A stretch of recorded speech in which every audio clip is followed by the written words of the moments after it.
Αρκαδία 938. Μπαίνουμε σιγά σιγά σε ρυθμούς Eco Rally Ακρόπολης 2026, πόσο μάλλον όταν μετά από 40 και πλέον χρόνια η κορυφαία αυτή διοργάνωση επιστρέφει και επί αρκαδικού εδάφους με 2 ειδικές διαδρομές. Με το Eco Rally Ακρόπολης 2026 θα ξεκινήσουμε λοιπόν και έχουμε στην άλλη άκρη της τηλεφωνικής μας γραμμής, βέβαια εδώ έχουμε μία από τις περιπτώσεις, Γιώργο Αναγνωστόπουλε, όπου και να μην πω το όνομα, από τη φωνή και μόνο οι λάτρεις του μηχανοκίνητου αθλητισμού θα καταλάβουν με ποιον έχουμε την τιμή και τη χαρά να συνομιλούμε. Φίλες και φίλοι, μαζί μας ο Τάκης Πουρναράκης. Τάκη, καλησπέρα. Και σε εσάς και σε όλους τους ακροατές μας, καλησπέρα στην Αρκαδία. Δεν ξέρω πώς είναι σήμερα ο καιρός, θα βρέξει. Έχει 28 βαθμούς, έχει αρχίσει και μαυρίζει τώρα. Τα γνωστά, τα παλιά. Λοιπόν, δεν ξαναμελετάμε τον καιρό γιατί πέφτουν και κεραυνοί γύρω-γύρω. Τάκη, καλησπέρα. Σε ευχαριστούμε πάρα πολύ που βρήκες χρόνο, γιατί το πρόγραμμά σου ως και πρόεδρος Οργανωτικής Επιτροπής είναι ιδιαίτερα βεβαρημένο. Αρχικά, πώς νιώθεις που αυτή η κορυφαία διοργάνωση μετά από τόσα χρόνια επιστρέφει στην πατρίδα σου, να το πω έτσι απλά, στην Αρκαδία? Για μένα είναι σημαντικό. Η καταγωγή του πατέρα μου είναι από την Φωκίδα, η καταγωγή της μητέρας μου είναι από την Αρκαδία. Για μένα είναι πολύ σημαντικό το ότι ο αγώνας είναι στην Ελλάδα. Με κυβερνητική πρωτοβουλία στο ανώτατο επίπεδο το 2021 και με ενέργειες που εκφράστηκαν από τον τότε Υφυπουργό Αθλητισμού, τον Λευτέρη τον Αβγενάκη, ο αγώνας επέστρεψε στην Ελλάδα και με πρωτοβουλία του σημερινού αναπληρωτή Υπουργού Αθλητισμού, του κ. Γιάννη Βρούτση, συνεχίζει να βρίσκεται στην Ελλάδα και να οργανώνεται από το Υπουργείο Αθλητισμού μέσα από τη Motorsport Greece. Το σίγουρο το ότι επιστρέφει στην Αρκαδία αποτελεί αποτέλεσμα ενεργειών που συντονίστηκαν από τον Υφυπουργό Παιδείας και Βουλευτή Αρκαδίας, τον κ. Βλάση, πάντα με τη στήριξη του Περιφερειάρχη, του κ. Πτωχού, και βέβαια με την αρρωγή του Δημάρχου Τρίπολης, του κ. Ντούμη, ο οποίος καθημερινά μαζί με μας βοηθούν ούτως ώστε να προετοιμαστούν οι ειδικές διαδρομές. Αναφέρατε 2, το Μέναλο και οι Κολίνες, ούτως ώστε να είναι όλα έτοιμα για να υποδεχθεί έναν αγώνα παγκοσμίου πρωταθλήματος. Το Ράλι Ακρόπολης είναι ένας διαχρονικός περιοριστής της χώρας μας στα πέρατα του κόσμου. Είναι η 70η φορά που διοργανώνεται, η πρώτη είναι το 1953, και ως άνθρωπος του μηχανοκίνητου αθλητισμού μπορώ να σας πω με σιγουριά ότι δεν είναι και πολλές οι χώρες. Άντε να είναι το Μονακό, άντε να είναι η Ιταλία, η Βρετανία, το Βέλγιο, μέχρι εκεί που μπορούν να πούνε ότι έχουν έναν αγώνα και τον κάνουν από το 1950 μέχρι σήμερα. Το Ράλι Ακρόπολης λοιπόν είναι μια τέτοια περίπτωση και είναι πολύ σημαντικό το ότι κάθε χρόνο διοργανώνεται στη χώρα μας. Είναι ο μόνος αγώνας παγκοσμίου πρωταθλήματος που γίνεται κάθε χρόνο στην Ελλάδα. Ακριβώς. Εμείς να πούμε ότι ξεκινά αυτός ο ιστορικός αγώνας από την Πέμπτη και μάλιστα στο ελληνικό Sports Park. Δεν ξέρω, αυτό είναι ομολογώ, δεν ξέρω αν έχει ξαναγίνει αυτό, να μεταφερθούν μετά τα αυτοκίνητα και τα πληρώματα με πλοίο στη Θήβα για να ξεκινήσει εκεί ο αγώνας.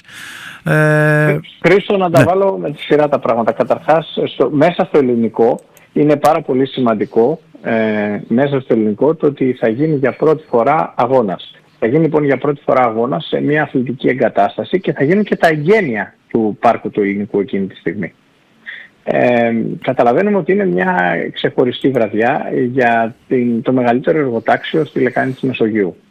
Και η Ελλάδα θα δείξει το καλύτερο της πρόσωπο, έτσι, δηλαδή με μια παγκόσμια οργάνωση, με μια υπερηδική, την Athens Ελληνικών Super Special States, powered by ECO, θα έχουμε την ευκαιρία να δούμε πράγματα και θαύματα σε παγκόσμια τηλεοπτική μετάδοση, έτσι, με παρουσία πολλών ανθρώπων από όλο το πλανήτη, οι οποίοι θα κοσμήσουν εκείνο το βράδυ την υπερηδική.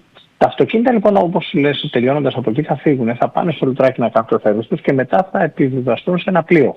Σε ένα πλοίο το οποίο θα τα φέρει από την Κόρινθο στην Ιταία. Αυτό γιατί πράγματι, όπως το λες, είναι για πρώτη φορά που γίνεται εκπλωτό Παρκ Φερμέ. Στο παρελθόν, αλλά μιλάμε όχι επί WRC, μιλάμε για τις δεκαετίες του 80, υπήρξε μεταφορά πλοίων από αυτοκινήτων από τον Πόρο στην Αθήνα, αλλά αυτό ήταν με φεριμπότ. Τώρα θα διαμητρεύσουν τα πληρώματα όλα μέσα στο πλοίο και ετοιμάζουμε αρκετές εκπλήξεις ως οργάνωση. Θα μου επιτρέψετε σε επόμενη επικοινωνία να αποκαλύψω για εκείνη τη βραδιά και τους οδηγούς και τα πληρώματα. Την άλλη μέρα το πρωί, στο μόλις πρόσφατα ανακαινισμένο λιμάνι της Ιταίας, παραδόθηκε από τον Περιφερειάρχη το Φάνη το Σπανό σε λειτουργία πριν από λίγες εβδομάδες. Θα μπουν τα αυτοκίνητα εκεί και καταλαβαίνετε το τηλεοπτικό πλάνο με το ελικόπτερο που θα ξεκινάει από το μαντίο των Δερφών και θα πέφτει σε αυτό το λιμάνι που ένα τεράστιο πλοίο της Superfast θα βγάζει τα αγωνιστικά του Ράλι Ακρόπολης, θα δώσει μια εικόνα μοναδική. Σε όλο τον πλανήτη εκτιμάται ότι παρακολουθούν εκείνη τη στιγμή πάνω από 100 εκατομμύρια τηλεθεατές σε όλο τον κόσμο. Αντιλαμβάνεστε λοιπόν τι δύναμη έχει αυτή η εικόνα και πόσο σημαντικό είναι για την χώρα μου. Συγγνώμη που σε διακόπτω, και επιτέλους, να το πω έτσι, κάνω ένα σχόλιο πάντα για τον αθλητικό τουρισμό. Συγγνώμη που σε διακόπτω και πάλι. Έχουμε τόσα πολλά πράγματα που μπορούμε να τα συνδυάσουμε με τον αθλητισμό. Είμαστε, κατά τη γνώμη μου, πολύ πίσω. Συγχαρητήρια για αυτή την προσπάθεια να συνδέσετε και την ιστορία της Ελλάδας, τις ομορφιές της Ελλάδας, να τις δει όλος ο κόσμος. Τα δέχομαι στο ελάχιστο που μου αναλογεί στο πρόσωπο όλων των συνεργατών της Motorsport Greece και θέλω να ξεκαθαρίσω το εξής. Σε εμάς εννοώ τους σημερινούς οργανωτές, δόθηκε ένα διαμάντι. Μια παρακαταθήκη πάρα πολύ σημαντική. Το Ράλι Ακρόπολης ξεκίνησε το 1953 και γεννήθηκε από μια συγκεκριμένη ανάγκη. Από την ανάγκη που είχαν οι Έλληνες, οι οποίοι το Δεύτερο Παγκόσμιο Πόλεμο είδαν ξαφνικά τον τόπο. Δηλαδή ο παππούς μου δεν είχε δει ποτέ θάλασσα. Πήγε να πολεμήσει στο μέτωπο. Ξεκίνησε από το Μέναλο και πήγε να πολεμήσει στην Αλβανία. Και είδε τότε τη θάλασσα για πρώτη φορά στη ζωή του. Κατάλαβαν λοιπόν οι Έλληνες εκεί πόσο όμορφος είναι ο τόπος. Το Ράλι Ακρόπολης γεννήθηκε από την ανάγκη των Ελλήνων να δείξουν στους άλλους πόσο όμορφος είναι ο τόπος τους.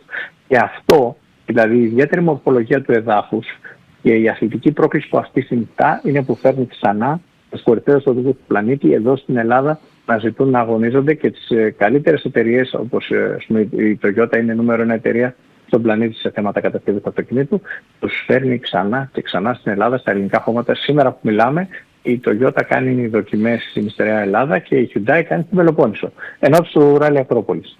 Λοιπόν ξανά και ξανά εδώ. Για να προχωρήσω την συζήτηση, την Παρασκευή λοιπόν τα αυτοκίνητα θα φύγουν από την ΙΤΕΑ, εκεί θα κάνουν την πρώτη δική στους βοξίτες.